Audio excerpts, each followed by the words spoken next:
తెలంగాణ మంత్రి జూపల్లి కృష్ణారావు మీడియాతో మాట్లాడుతున్నారు. లైవ్ చూద్దాం. మిగులుతున్నవి చూపిస్తే రేపు ట్రిబ్యునల్ ఆర్డర్లో కానీ కోర్టులలో కానీ మీకు 40 టీమ్స్ అదనంగా ఉంది కదా అని దాన్ని కట్ చేసే అవకాశం లేదా? మనం నష్టపోవా?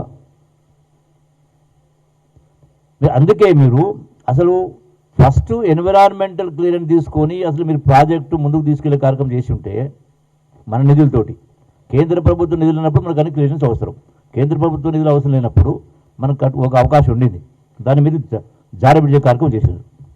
మిగతా 45 టీం మనం 90 టీమ్స్ అంటారో మిగతా 45 టీమ్స్లు ఏదో గోదావరి వాటర్ను పోలవరం ద్వారా వట్టిసీమకు సంబంధించి ఆంధ్ర రాష్ట్రం వాడుకుంటా ఉన్నప్పుడు ఆ ఏదైతే 80 టీమ్స్ మిగులుతూ ఉన్నాయో అందులో 40 టీంలు తెలంగాణ వాటానే.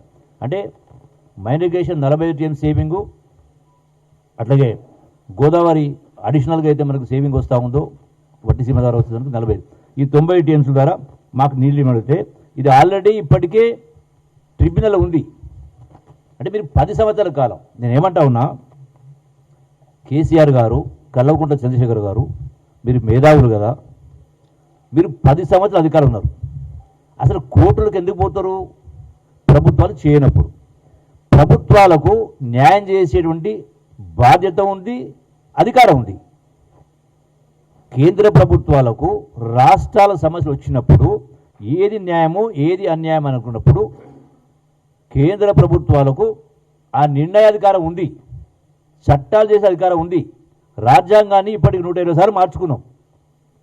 మరి మీకు ఎప్పుడైతే పార్లమెంట్లో విభజన చట్టంలో ఎన్ బ్లాక్గా 811 టీమ్స్ ఇచ్చినప్పుడు తెలంగాణలో కృష్ణానది పరివాహక ప్రాంతం 69.5 ఉన్నప్పుడు మరి ఆ ప్రకారం మీరు ఎందుకు ఆ యొక్క హక్కుల్ని మీరు బీజేపీ ప్రభుత్వం వాడుకోలేదు?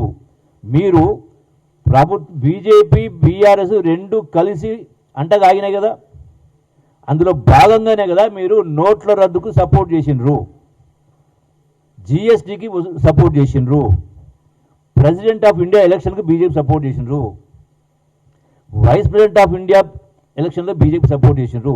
అంటే అడుగడుగున ప్రతి సందర్భంలో మీరు బీజేపీ సపోర్ట్ చేసినప్పుడు మరి ఎందుకు మీరు ఈ హక్కును మనం కేంద్ర ప్రభుత్వం దీన్ని చట్టాలు సవరించి మనకు హక్కు ఇవ్వలేదు?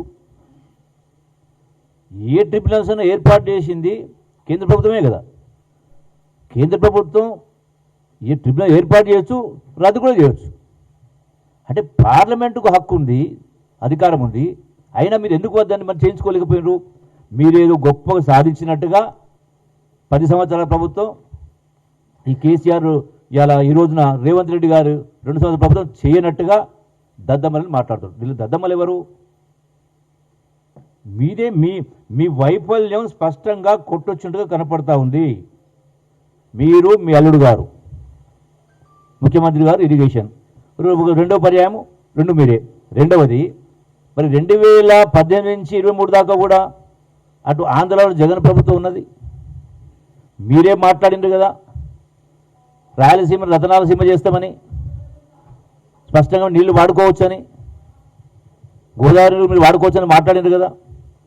అప్పుడు మరి కేంద్ర ప్రభుత్వం అప్పటిదాకా 2023 దాకా మీరు సపోర్ట్ చేసుకుంటూ వచ్చింది కదా.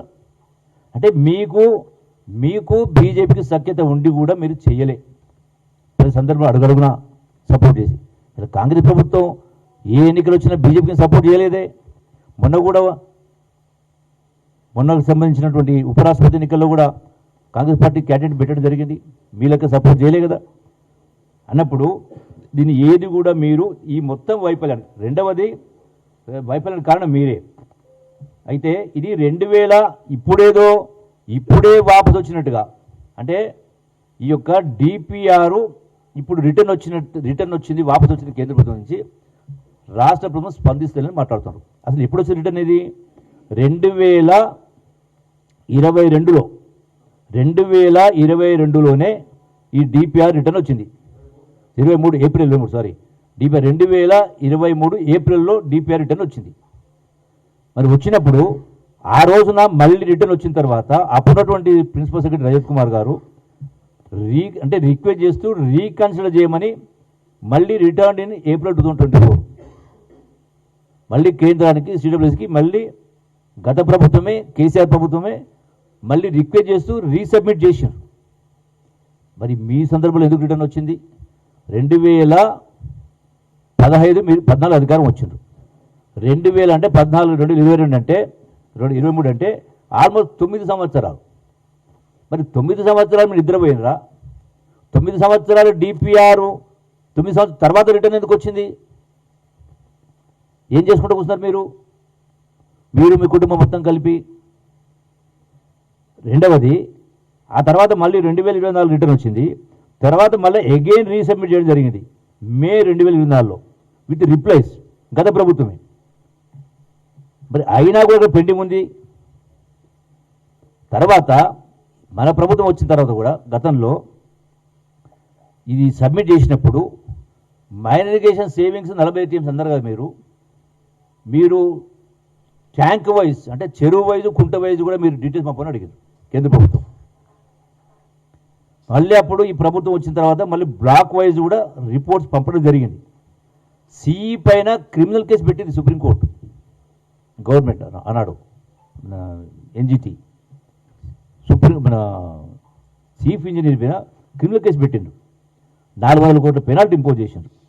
మరి మీరు ఇవన్నీ కూడా ఈ రోజున మీరు చెయ్యని పనులు మీరు చెయ్యకుండా మళ్ళీ ఈ ప్రభుత్వం చేయనట్టుగా మాట్లాడడం అనేది చాలా దుర్మార్గమైనటువంటి పరిస్థితి. రెండవది, కేసీఆర్ ముఖ్యమంత్రి ఉన్నప్పుడు నేను కూడా ఆ ప్రభుత్వంలో 3 సంవత్సరాల అధికారం ఉన్నా. మొత్తం మామనల్లో పెట్టిన తప్ప ఏది కూడా వినిపించుకున్న పాపన కానీ పట్టిన పాపన పోలే.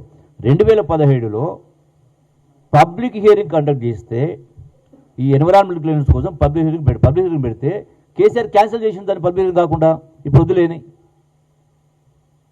అంటే ఇది డిలే కావడం కారణం మీరు కాదా? ఎందుకు మళ్ళీ పబ్లిక్ హియరింగ్ క్యాన్సిల్ చేసిన అన్నాడు? ఇవన్నీ కూడా